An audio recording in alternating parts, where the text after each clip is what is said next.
Welcome to the video lecture series on sociology. Today we'll be talking about social groups from the chapter 2nd from class 11 sociology textbook, and the name of the chapter is Terms and Concepts and Their Use in Sociology. Now when we talk about social groups, various sociologists and anthropologists, they categorize the groups into different categories. Now when they categorize these groups into different types, they actually, they were struck by differences between the close, intimate, face-to-face interaction in the traditional societies and impersonal, detached, distant interaction in modern societies. So whatever the distinction which was done by the sociologist and anthropologist was on the basis of the interaction which was having in the traditional societies and in the modern society, and the difference between those interaction. Now, the complete contrast is not accurate description of reality, because when we talk about the traditional societies and when we talk about the modern society, one is that the traditional society, the society which were there earlier, they kept on changing. So we cannot say that these are the only two groups which are there, social groups are there, and this is what we talk about in sociology. Now, when we talk about groups, we talk about various types of groups. We talk about primary and secondary social group. We talk about community and society and association, in-groups and out-groups, reference groups and peer groups. And these are the groups which we'll be discussing today. So let us first talk about primary and secondary group. When we talk about these groups, it is based on the number of people who are involved in that particular group and kind of interaction they are having in that group. Say for example, when we talk about primary group, it's a small group of people. They are connected by intimate and face-to-face association and cooperation. And there is a strong sense of belonging. And the example of primary groups are family, village, friends. These are all, the primary group, and all these things comes into primary group. Now, when we talk about secondary, they are very large in size and they maintain a formal and impersonal relationship. One very important point that distinguishes between a primary and a secondary group. Now, the primary group is the person oriented and the secondary groups are goal oriented. Say for example, when we talk about school, they are secondary groups because we have one particular group and there are large number of people and there are large number of student teachers. They are part of that particular group, but they have one same goal. And similarly, the government offices, hospitals, students associations, they are all secondary groups. In addition to the point which we have just discussed now, that is about having certain goals, and this is what differentiates between primary group and a secondary group. There are a number of other issues which differentiates between primary and a secondary social group. One is the emotional intensity. When we talk about the relationship and the interaction in the primary group, the intensity of these relationship and the emotional intensity of these relationships are very high.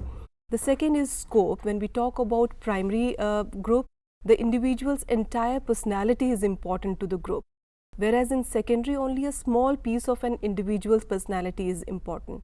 Say for an example, in an office, if it is a publication house, the person who is good at editing, he is good for that particular organization. So here the individual's a small piece of his personality or her personality is important. Then another thing is particularism and universalism. Each individual is important in a primary group. The group is particular about who can be a member. Say for example, like we have a group of close friends. So we are very particular who would be the member of our group. That is what the primary group is all about. Wherever when we talk about secondary group, there it's open for all. Whosoever wants to be a member of that particular group has a chance to become a member of that particular group. Now, on the basis of the interaction which the group members are having in their group, in primary group the interaction is very informal. Whereas in secondary group, the interaction is very formal and rules exist to explain how and when interaction takes place. Now, the aims, when we talk about primary, the goal is simply to enjoy each other's company, whereas in secondary, the group must have a specific reason to be together. The members may have a little in common beyond the reason or the group's existence. Now, the rules and regulation, when we talk about rules and regulation in the primary group and in the the secondary group, rules and regulation in primary groups are there, but they are not the written rules.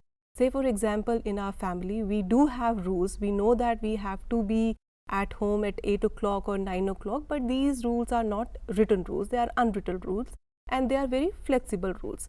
But whenever we talk about the secondary group, the rules and regulations are there. There are fixed rules and regulation, and even the punishment also, like in primary, I mean, it's not the fixed punishment. We have the flexibility to choose, the kind of punishment which we want to give to any of, the member of that particular group based on, what kind of, the rules were broken. But in secondary group, the punishment is also, I mean, it's written. You have a fixed punishment for breaking any sort of rules in that particular group. Let's talk about community and society or association. In community, human relationships that are highly personal, intimate and enduring, a person's involvement is considerable. While when we talk about society or association, it refers to everything opposite of community.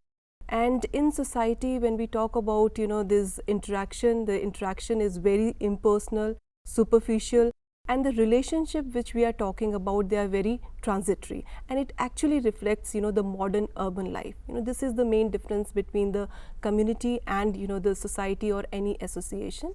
And if we have to put community into a primary or a secondary group category, then the community is a primary group where the relationship is very intimate, and the association comes under the secondary group, where the relationship is impersonal, where there are fixed rules and regulations. Now let's talk about in-groups and out-group. Now in-groups is like something which differentiates us and we from they and them, right? Take an example, a group of students from one particular school can form an in-group against the students of other schools. So a sense of belonging makes an in-group. If we are part of one particular group, then we say that yes, we are into that particular group, and that is called an in-group. An out-group is one to which the member of in-group do not belong. Say for example, the out-group is the group which is formed by the students of other school, that becomes an out-group, and we are not a member of that particular out-group. And members of out-groups can face hostile reactions from the members of in-group, and it happens many a times. An actual definition of who belongs and who does not changes with the time and social context. This is a very important thing, I mean, and this is very flexible when we talk about in-groups and out-groups. At one point of time, there could be a number of people who can be considered as out-group, but with the time and with the changing of, the context and the relationship, they can be a part of that particular group. So it keeps changing. Now let's talk about reference groups. Now reference groups are other groups who we look up to and aspire to be like. There are many people whom we want to be like, and these are the the reference group. These are the people from the reference group. The groups whose lifestyles are emulated and are known as reference groups. These are the people whom we want to copy, whom we want to emulate. We look up to them and we dream to be like these people, and these are the part of the reference group. We are not the part of reference group, they are the people, and we always want to be like them. And reference groups are important source of information about culture, lifestyle, aspirations and goal attainments. And we look up to these people, for like whenever there's an issue of fashion or a lifestyle, or like if we have to set certain goals, or if you have to select certain career, so we look up to these peoples and make our decisions and get inspired by these people. Now these are the groups which we have just talked about, are mentioned in your textbook. And other than this, there are a number of groups, and the way we actually discussed about the definition of sociology, and we told you very clearly that there is no one definition as such about sociology, like what sociology is all about.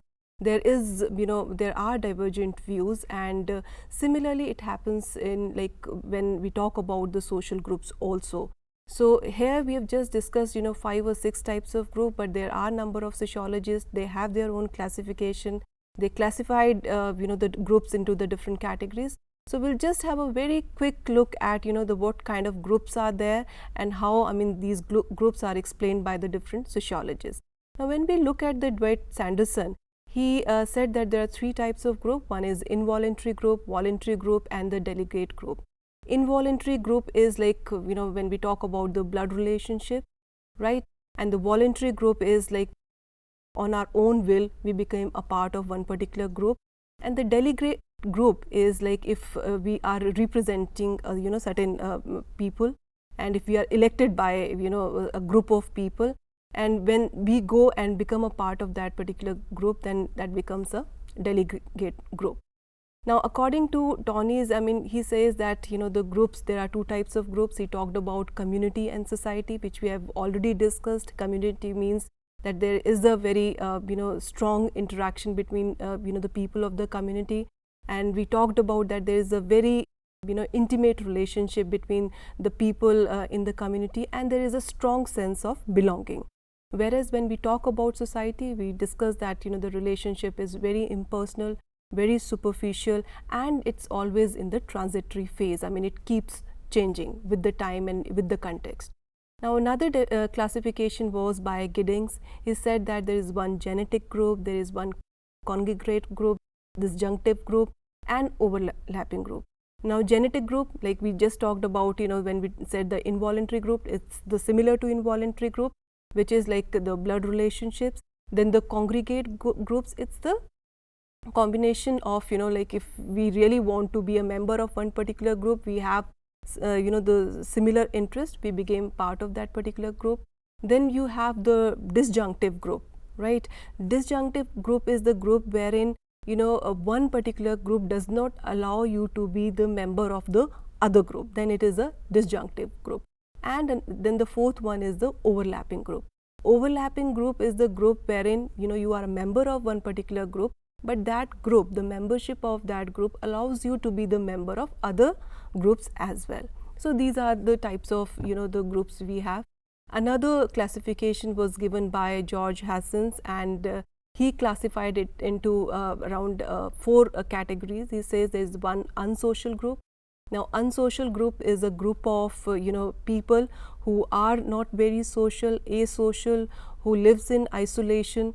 And then comes the pseudo-social group. The pseudo-social group, they say that it's a group of people who are involved in a lot of social activities, but whatever social activities they are involved in, they are not in favor of society, or they are not in a way contributing to the development of society. It's only for their own pleasure that they are interacting with each other with no cause as far as the development of society is concerned or the welfare of the society is concerned. Then comes the antisocial group. Now, antisocial group, we all understand, if we work, any member of that particular group or any group that works against the welfare of society, that's an antisocial group. And then he talked about the pro-social group, which is the complete contrast of the antisocial group, wherein we actually work for the welfare of the society, wherein we talk about certain issues, we talk about certain cause, we take measures to, to achieve certain goals which can benefit the society. This is what George Hassens talk about. So today we talked about social groups, and we talked about what are the different groups which are there in society and what is the difference between all these groups. So as a student of sociology, you can try to figure out which group do you belong to, and especially when we talked about a reference group, if you can do this for yourself, you can actually find out like which reference group do you have and how do you emulate the members of that particular group, and does it help you in any way. So this you have to find it out. You can observe and you can share your findings with us. We have created a Google group for you wherein you can post your observations and you can share your findings with us. And that's all for now. Thank you very much.